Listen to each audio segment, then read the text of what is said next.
ସାଙ୍ଗମାନେ ଆଜି ହେଉଛି ସଣ୍ଡେ। ମୁଁ ଆପଣମାନଙ୍କୁ ମୋ ପୁଅ ବିଷୟରେ ଗୋଟେ କଥା କହିବା ପାଇଁ ଚାହୁଁଛି। ତାର କେତେ ବୁଦ୍ଧି ମୁଁ ସେଇଟା କହିବି।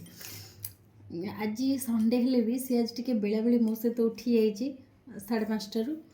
ଆଉ ମୁଁ ଯେତେବେଳେ ଗାଧେଇ ଗଲି ତାକୁ କହିଲି ତୁ ଏବେ ପାଠ ପଢ଼ ବସିକି। କହିଲେ ନାଇଁ ମୁଁ ପାଠ ପଢ଼ିବିନି। ମୁଁ କହିଲି ହଉ ପାଠ ନ ପଢ଼, ତୋର ଭଲ ଭଲ ଯେଉଁ ସାଙ୍ଗମାନଙ୍କୁ ତୁ ବେଶୀ ଭଲ ପାଉ ତାଙ୍କ ନାଁ ସବୁ ମୋତେ ଲେଖିଲୁ ତ, ଲେଖିକି ମୋତେ ଦେଖେଇବୁ। ମୁଁ ଗାଧେଇ ଆସିଲା ବେଳକୁ ସେ କ'ଣ କରିଛି ନା, ଯେତେବେଳେ ମୁଁ ଗାଧେଇକି ଆସିଛି ସେ ଏଇଠି ଏଇସବୁ ଚିଟ୍ ପଡ଼ିଛି ହେଲା, ଖଣ୍ଡେ ଖଣ୍ଡେ ଚିଟ୍ରେ ତା ସବୁ ସାଙ୍ଗମାନଙ୍କ ନାଁ ଲେଖିଛି। ତା ପୁଅ ପିଲା ସାଙ୍ଗମାନଙ୍କ ନାଁ ଲେଖିଛି, ଆଉ ଝିଅ ସାଙ୍ଗମାନଙ୍କ ନାଁ ବି ଲେଖିଛି। କିନ୍ତୁ ଯେତେବେଳେ ପୁଅ ସାଙ୍ଗମାନଙ୍କ ନାଁ ଲେଖିଛି ଆଇ ଲଭ୍ ୟୁ ନୀଳମାଧବ କି ତା ସାଙ୍ଗମାନଙ୍କ ଯାହା ଲେଖିଛି ନାଁ ସବୁ। କିନ୍ତୁ ଯେତେବେଳେ ଝିଅମାନଙ୍କର ନାଁ ସବୁ ଲେଖିଛି ସେତେବେଳେ ଲେଖିଛି ଆଇ ଲଭ୍ ୟୁ ଅର୍ଚିତା ନାଥ ଦିଦି। ମୁଁ ଗୋଟେ ଯେତିକ ଝିଅ ପିଲାଙ୍କ ସାଙ୍ଗ ନାଁ ଲେଖିଛି ଦିଦି।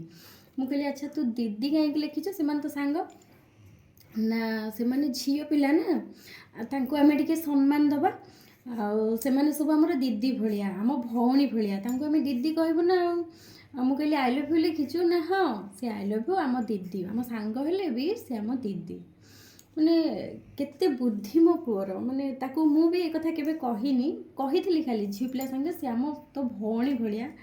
ସେ କିନ୍ତୁ ଦିଦି ଲେଖି ତାଙ୍କୁ ସମ୍ମାନ ଦେଇଛି। ଏଇଟା ମୋତେ ବହୁତ ଖୁସି ଲାଗେ ମୋ ପୁଅ ପାଇଁ, ନାଇଁ।